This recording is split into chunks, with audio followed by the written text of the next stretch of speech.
Hello ladies and gentlemen, welcome back to another episode of My Students Rock. Today you are in for an absolute treat, and I would like to really claim a lot of credit for this game, but I can't really because this lovely gentleman who scored this beautiful victory on the black side of the board has only been my student for a couple of months, the absolute most.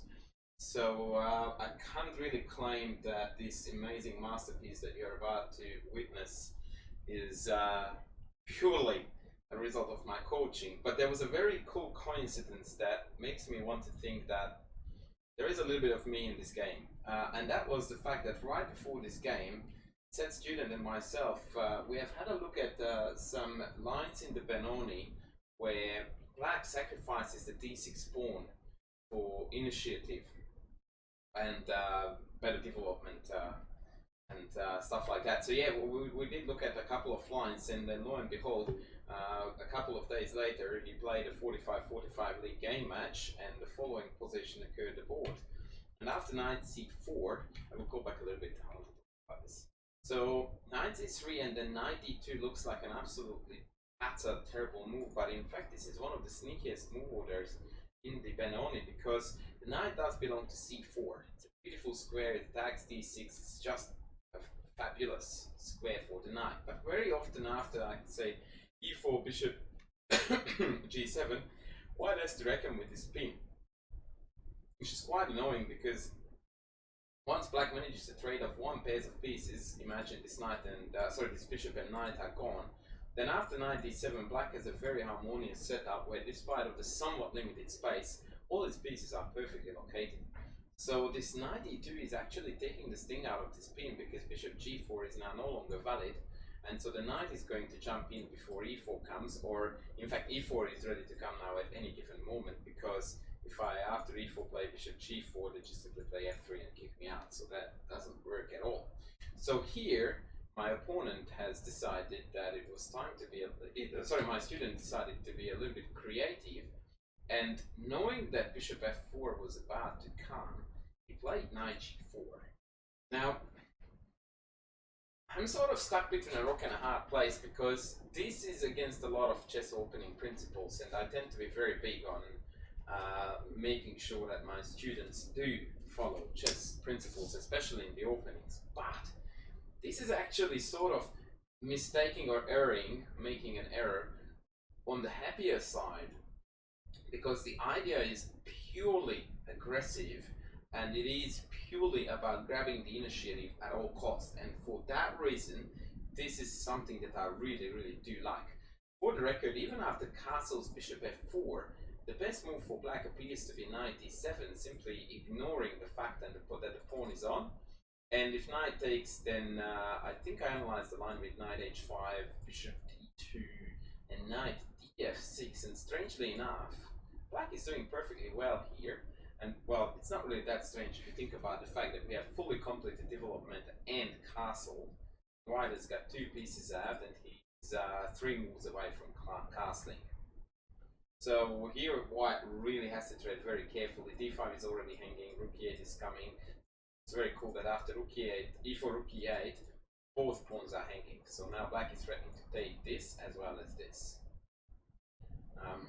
Yeah, very cool looking position for black. But anyhow, I want to show you the game, because boy oh boy, this is going to get juicy. So knight g4 has got two concepts. One of them is that the knight can drop back to e5, and blocking the bishop's path towards d6 should it not come right away, which it did. It does come right away.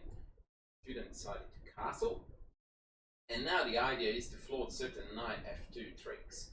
I would like to stretch that this is not sound, but once again, as long as we are making mistakes on the side of wanting to play aggressively, wanting to grab initiative, I'm pretty cool with that, because I much rather see this than some passive going back to the background kind of approach, even if it's objectively a little bit better. Because here we are playing real chess, we are attacking, we're trying to demonstrate concepts, ideas, and we are trying to play the type of chess that I think ought to be played for it to be fun, which is aggression and attack. So yeah, let's have a look at what happens. Bishop takes d6, and that's where all hell breaks loose.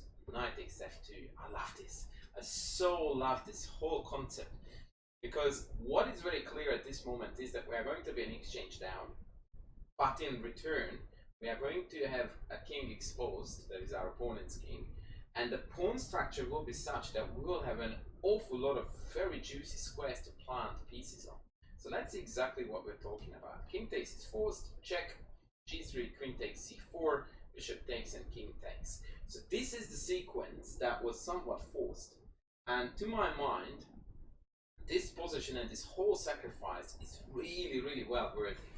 One thing that really stands out to me, and I would pick, by the way, black any day of the week, despite of the fact that the computer claims that white is clearly up here.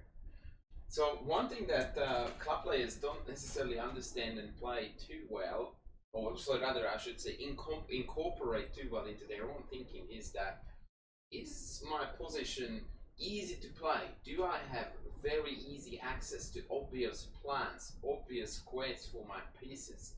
Is it clear what I'm doing? And here it is very clear what black is doing. There is tremendous pressure on the diagonal. There is a very awkwardly placed king, and it's crystal clear that this knight is going to come here. The bishop is going to then either develop to d7 or g4. It may depend, and then rook e8. I have got 6-7 moves carved out for me, total no-brainers. Magnus Carlsen could not play better moves than those in that given situation.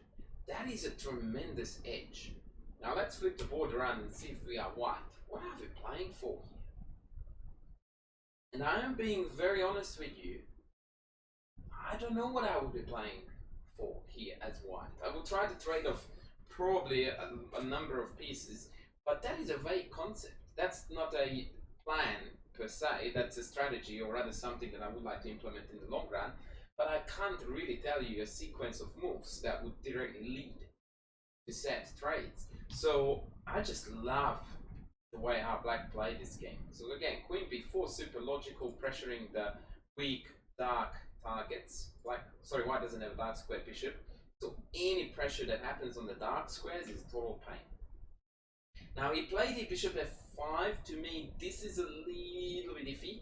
I would have preferred to see an instant knight d7, knight e5. The student's idea was to provoke e4 so that he would have d4 as an outpost too. But this happens at the expense of having to drop back all the way to c8. And that is a little bit unpleasant. Then again, even this position, I really love black, because this again is incoming bishop out, is incoming, rook is incoming, white still has no clear winning plans. So I'm still loving what I'm seeing here. Bishop d3, knight d7, beautiful chess, rook e5, knight g4. Look at the relentless aggression. I just love this. Coming forward all the time, just chucking pieces into their face and creating threats. This is the ultimate way to win chess games, by the way, by constantly putting on pressure. This is going to mean that your opponent inevitably is going to make mistakes. And rook hb1 is already a testament how difficult it is to play this position for white, purely because the structure is such that we can't really find a good plan. Note that this bishop in particular is a disaster. Behind these two pawns has got no squares, no scope, no targets, nothing. And as a result of this very clumsy layout, black is enjoying all the benefits of the beautifully weakened dark squares. Awesome chess. And at this point, unfortunately, a small mistake happened, which was a tactical blunder, but I'm not blaming my student for this, because this was a very complex idea.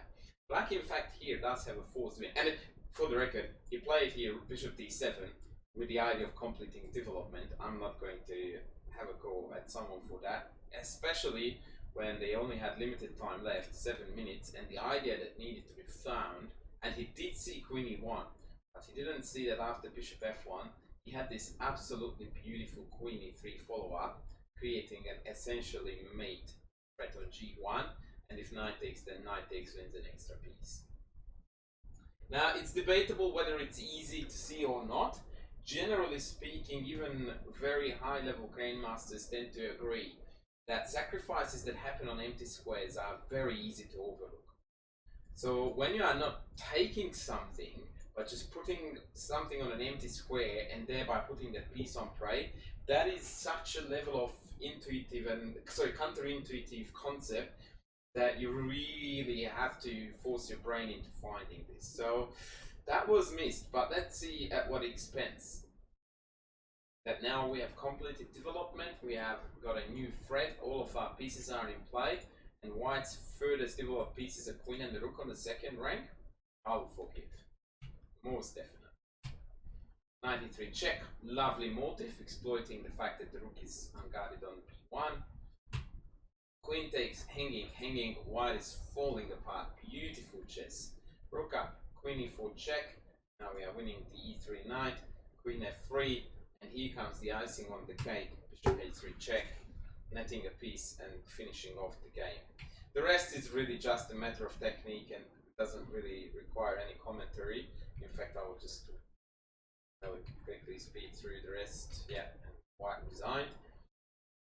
Oh boy, what a juicy victory that was. What a juicy victory. Yeah, so once again, I would like to credit my student for coming up with this really lovely idea of knight g4. Simply with the plan of take on f2 and then checking down the knight on c4.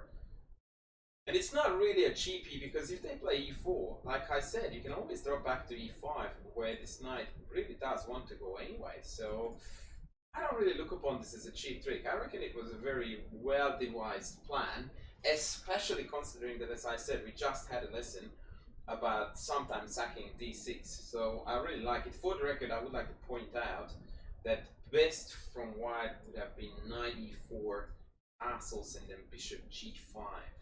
These are very hard moves to find, especially because they are not typical for the structure. Like knight e4 when e4 hasn't been played or the e-pawn hasn't moved at all, it's very unusual. But here, yeah, White had this way to exploit lots of weak dark squares, and if f6, then after bishop f4, we are going to win the d6 pawn under favorable circumstances compared to the game. And once again, I really want you to remember this. If you really want to take something away from this game, is that sacrificing an exchange for a position where your opponent is utterly planless, his king is not safe, and you have got a crystal clear plan for the next 6 to 8 moves, that is an absolute no-brainer. Absolute no-brainer. And it has almost become a trend in modern chess to sacrifice material for crystal clear and easy plans and initiative.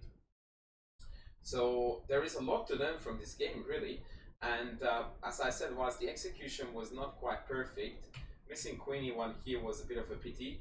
But even the finish afterwards, boy oh boy, full of beautiful tactical flares, and yeah, just a beautiful game. So I hope you really enjoyed it. If you are a Benoni player, this was a treat. It should have been.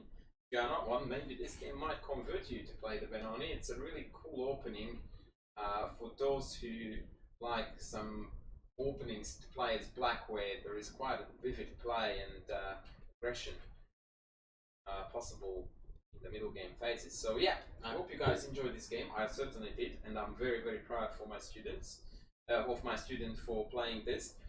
And I'm hoping to be back with more soon. So thanks. Catch you later.